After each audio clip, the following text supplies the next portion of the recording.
I talk to people about Juneteenth, I still get surprise from some folks that it is a federal holiday, and then beyond that, there are still people who ask me, well, what is that? What is Juneteenth? Well, mostly not people in our community, but people from the outside. And I think part of the point of this is getting everyone to understand the significance of this and why we pause every year on this day to think about it.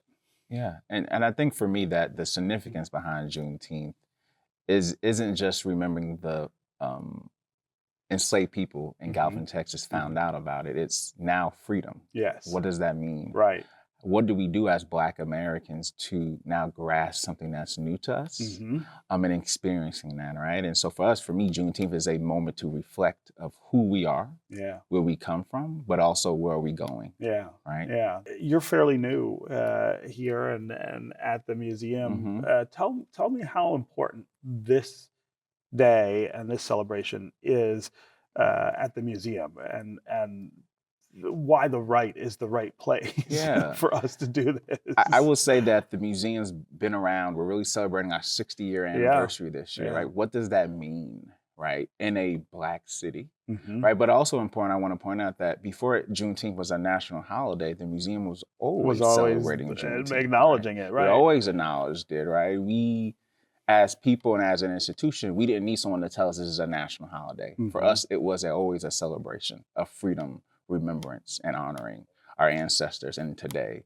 And so the museum is still going to continue to do that 60 years later down the road, whether it is a national holiday, right, still, or whether it's not. We're going to still always celebrate and honor and remember who we are. Also, talk about this year and what I guess I would assign additional importance to for recognizing not just this day, but as you point out, the idea of freedom. We're having quite an intense, I think, debate about what freedom means and should look like in this country, and not just for African Americans, for all people.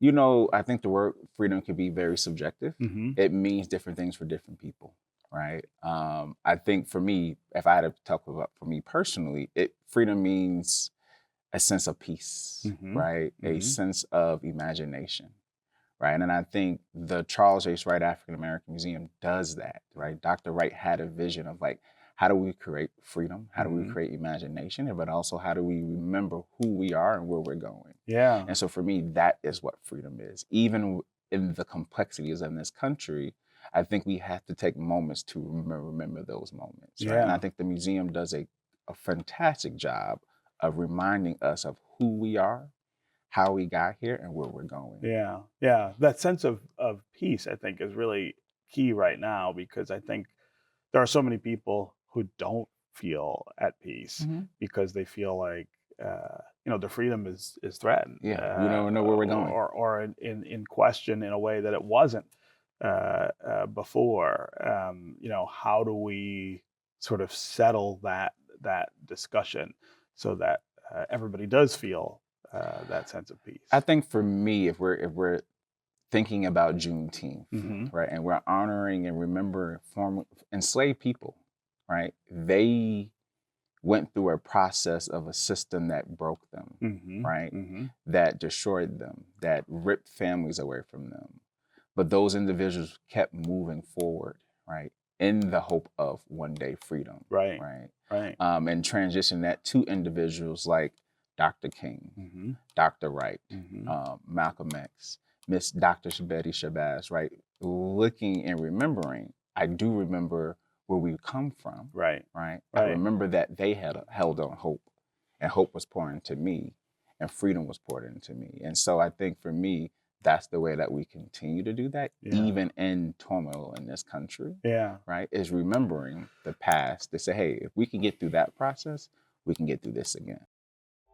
Watch One Detroit, Thursday at 7:30 p.m.